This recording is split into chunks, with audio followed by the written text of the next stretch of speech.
So total ಆಗಿ ಇಲ್ಲಿ ವ್ಯಕ್ತಿತ್ವದ ಅನಾವರಣ ನಡೆಯುತ್ತೆ.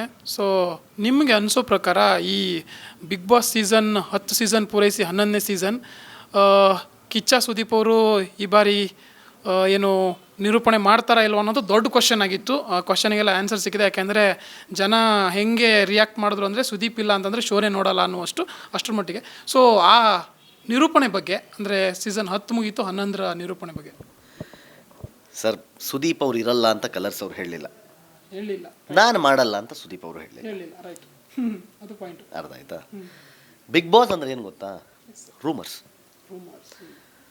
2 ತಿಂಗಳಿಂದ ಪ್ರೇಮ ಅವ್ರು ಬರ್ತಾರಂತೆ, ಪಂಕಜ್ ಬರ್ತಾರಂತೆ, ಇವ್ರು ಬರ್ತಾರಂತೆ, ಅವ್ರು ಬರ್ತಾರಂತೆ. ಯಾರ್ಯಾರು ಬಂದರು? ಬಿಗ್ ಬಾಸ್ ಶೋ ಅಂದ್ರೆ ಏನು? Rumour. See, big boss show ಹೇಗೆ ಅಂತಂದರೆ, big boss is a only show. ಅದರ ಮೊನ್ನೆ ಶೋ ಲಾಂಚ್ ಮಾಡೋಕ್ಕೆ ಮುಂಚೆ ಅದ್ರ ಶೋ ಆ್ಯಂಕರ್ ಅಂಕಿತಾ ಹೇಳ್ತಾಯಿದ್ರು, that is the only show. Show ಇವತ್ತು ಮುಗಿಯುತ್ತೆ, ನಾಳೆಗೆ ನೆಕ್ಸ್ಟ್ ಸೀಸನ್ನ ಚರ್ಚೆಗಳು ಸ್ಟಾರ್ಟ್ ಆಗುತ್ತೆ. ಗುರು, ಮುಂದಿನ ಸಲ ಯಾರು ಬರ್ಬೋದು ಗುರು, ಈ ಸಲ ಇವ್ರು ವಿನ್ ಆದರು, ನೆಕ್ಸ್ಟ್ ಯಾರು ಬರ್ಬೋದು ಗುರು ಅಂತ ಚರ್ಚೆ ಆಗೋ ಏಕೈಕ ಶೋ ಬಿಗ್ ಬಾಸ್ ಶೋ. ಅದರ ನಿರೂಪಣೆ ಅಂತ ಬಂದಾಗ, ಸಿ, ಈಗ ಹಿಂದಿ, ತಮಿಳ್, ತೆಲುಗು, ಮಲಯಾಳಂ ಇಲ್ಲೆಲ್ಲ ಏನಾಯಿತು, ಬೇರೆ ಬೇರೆಯವರು ಅದನ್ನು ಟ್ರೈ ಮಾಡಿದ್ರು. ಹಿಂದಿಯಲ್ಲಿ ಸಂಜಯ್ ದತ್ತು ಅವರು ಇವರು ಎಲ್ಲ ಟ್ರೈ ಮಾಡಿದ್ರು.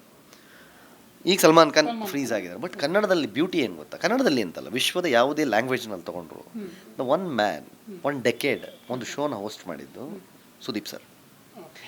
ಸುದೀಪ್ ಸರ್ ಬಿಟ್ಟು ಬಿಗ್ ಬಾಸ್ ಯೋಚನೆ ಮಾಡೋಕ್ಕಾಗಲ್ಲ. ಯಾಕಂತಂದರೆ ಇವಾಗ ಬಿಗ್ ಬಾಸ್ ಅನ್ನೋ ಧ್ವನಿ ಏನಿದೆ ಅದಕ್ಕೊಂದು ರೂಪ ಇಲ್ಲ. ನಾವು ಆ ರೂಪನ ಕಂಡುಕೊಂಡಿರೋದು ಯಾರಲ್ಲಿ? ಸುದೀಪ್ ಅವರಲ್ಲಿ. ಸುದೀಪ್ ಸರ್ರೇ ಕಾಣಿಸೋದು ನಮ್ಗೆ ಬಿಗ್ ಬಾಸ್ ಅಂದ ಕೂಡಲೇ. ಬಿಗ್ ಬಾಸ್ ಅನ್ನೋ ಧ್ವನಿಗೊಂದು ರೂಪ ಇದ್ದಿದ್ದರೆ, ಅಥವಾ ಅದರ ಲೋಗೋ ಪ್ರತಿ ವರ್ಷವೂ ಒಂದೇ ಆಗಿದ್ದರೆ ಅದೇ ನೆನಪಿರ್ತಿತ್ತೇನೋ. ಅದಂಗೆಲ್ಲ ನಮಗಿರೋದು ಏಕೈಕ ವ್ಯಕ್ತಿ, ಏಕೈಕ icon of Kannada big boss Sudeep sir ಅವರೇ. ಆಮೇಲೆ ನಾನು ಹೇಳೋದು, ಆಲ್ಟರ್ನೇಟಿವ್ ಯಾರೋ ಬರ್ಬೋದು, ಮಾಡ್ಬೋದು. ಈಗ ಫಾರ್ ಎಕ್ಸಾಂಪಲ್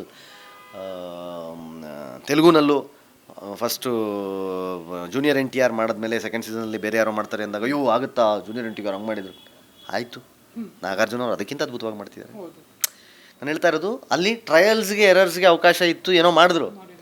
ಇಲ್ಲಿ ಟ್ರಯಲ್ಲೇ ಮಾಡೋ ಅವಶ್ಯಕತೆ ಇಲ್ಲ ಸ್ವಾಮಿ. When you have the best, ನಿಮ್ಮ ಹತ್ರ ಇರೋದೇ ಬೆಸ್ಟ್, ಆಯಿತಾ? ಏನಕ್ಕೆ ನಿಮ್ಮಮ್ಮ ನಿಮಗೆ ಅದ್ಭುತವಾಗಿ ಮನೇಲಿ ಬಿರಿಯಾನಿ ಮಾಡಿಕೊಟ್ರೆ ನೀವು ಹೋಗಿ ರೋಡಲ್ಲಿ ಫುಟ್ಪಾತಲ್ಲಿ ಚಿತ್ರಾನ್ನ ಯಾಕೆ ತಿಂತೀರ?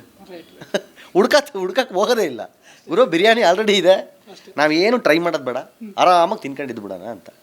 ಸೊ ನಮ್ಮ ಕನ್ನಡದ ಬಿಗ್ ಬಾಸ್ಗೆ ಒಳ್ಳೆ ನಾಟಿ ಕೋಳಿ ಮಟನ್ ದಮ್ ಬಿರಿಯಾನಿ ಅಂತಿದ್ರೆ ನಮ್ಮ ಕಿಚ್ಚ ಸುದೀಪ್ ಸರ್.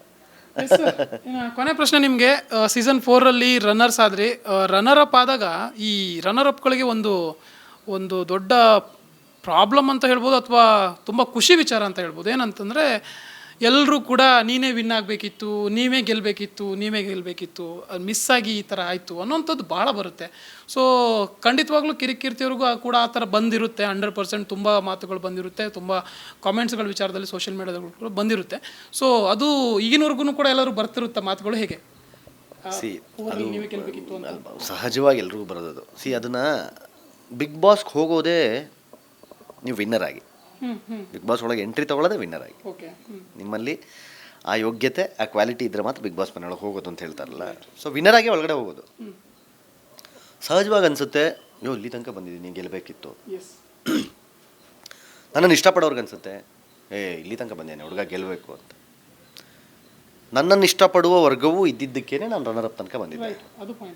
ನನ್ನನ್ನೂ ಇಷ್ಟಪಡುವ ವರ್ಗ ಇದ್ದಿದ್ದಕ್ಕೇನೆ ನಾನು ಅಲ್ಲಿ ತನಕ ಬಂದಿದ್ದೆ. ಸೊ ಹಾಗಾಗಿ ನನ್ನನ್ನು ಇಷ್ಟಪಡುವ ವರ್ಗ ಯಾವಾಗಲೂ ಕೇಳೋದೇನು ಅಂತಂದರೆ, ನೀನು ಗೆಲ್ಲಬೇಕಿತ್ತು. ಯಾರಿಗೆ ನಾನು ಗೆಲ್ಲಬೇಕಿತ್ತು ಅಂತ ಅನಿಸುತ್ತಲ್ಲ, ಅವ್ರಿಗೆ ನಾನೇ ವಿನ್ನರು. ಯಾರಿಗೆ ನಾನು ಗೆಲ್ಲಬೇಕಿತ್ತು ಅಂತ ಅನಿಸುತ್ತೋ ಅವ್ರಿಗೆ ನಾನೇ ವಿನ್ನರು. ಯಾಕಂದರೆ ಅವರು ಗೆದ್ದವನು ಅಂತ ಒಪ್ಕೊಂಡಿಲ್ಲ ಅವರು.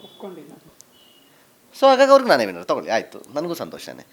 ನಾನು ಹೇಳ್ತೀನಲ್ಲ, ವಿನ್ನರ್ ಆಗಲಿ, ಫಸ್ಟ್ ವೀಕಲ್ಲೇ ಎಕ್ಸಿಟ್ ಆಗಲಿ, ಅವನು ಸೋತವನಲ್ಲ. 6.5 ಕೋಟಿ ಜನದಲ್ಲಿ 17 ಜನಕ್ಕಷ್ಟೇ ಅವಕಾಶ ಸಿಕ್ಕಿರೋದು. 17 ಜನ ವಿನ್ನರ್ ಅಲ್ವಾ ನಿಮ್ಮ ಪ್ರಕಾರ? ಆ 17 ಜನರನ್ನ ಇಡೀ 6.5 ಕೋಟಿ ಜನ ಕೂತ್ಕೊಂಡು ನೋಡ್ತೀಯಾರ ಇಲ್ಲ ಈಗ? ಸೋಲು ಗೆಲುವೇನಿಲ್ಲ ಅಲ್ಲಿ. ನಿನಗೊಂದು ಶ್ರೇಯಾಂಕ ಇದೆ ಅಷ್ಟೇ. ಆ ಶ್ರೇಯಾಂಕದಲ್ಲಿ ನೀನು ಅಲ್ಲಿದೆಯೋ ಇಲ್ಲಿದೆಯೋ ಅಷ್ಟೇ ಮ್ಯಾಟ್ರ್. ಅಷ್ಟೇ ಬಿಟ್ಟರೆ ನೀನು ಫಸ್ಟ್ ವೀಕಲ್ಲಿದ್ರೂ ದಿನ 6.5 ಕೋಟಿ ಜನ ನೋಡಿದ್ದಾರೆ. ನೀನು ಲಾಸ್ಟ್ ವೀಕಲ್ಲಿದ್ರೂ ನಿನ್ನ 6.5 ಕೋಟಿ ಜನ ನೋಡಿದ್ದಾರೆ. ನಿನ್ನನ್ನು 1 ವಾರ ನೋಡಿದ್ದಾರೆ, ಅವನು 14 ವಾರ ನೋಡಿದ್ದಾರೆ. ಅಷ್ಟೇ ವ್ಯತ್ಯಾಸ. Super sir, thank you so much. ತುಂಬ ವಿಚಾರಗಳನ್ನು ಹಂಚ್ಕೊಂಡ್ರಿ, ಥ್ಯಾಂಕ್ ಯು ಸೋ ಮಚ್. ವೀಕ್ಷಕರೇ, ಇದಿಷ್ಟು ಸೀಸನ್ 4ನ ರನ್ನರ್ ಅಪ್ ಕಿರಿಕೀರ್ತಿ ಅವರ ಮಾತು. ಕ್ಯಾಮ್ರಾ ಪರ್ಸನ್ ಉಲ್ಲಾಸ್ ಜೊತೆ ಜೋಯಲೈ ಗೌಡ್, ಕರ್ನಾಟಕ ಟಿವಿ, ಬೆಂಗಳೂರು.